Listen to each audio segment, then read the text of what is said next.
Assalomu alaykum, hurmatli yo'lovchi. Keling. Assalomu alaykum. Samarqandga bitta bilet berib yuboring. Mana. Hurmatli yo'lovchi, pulingiz kam, narxlar ko'tarilgan.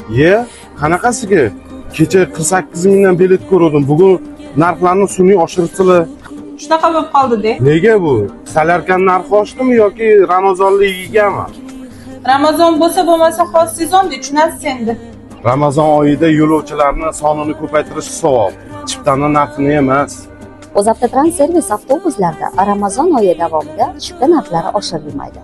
Yo'lga chiqar ekansiz, xotirjam bo'ling. Qulay, xavfsiz va barqaror narxlarda sayohat qilish imkoniyati saqlanadi.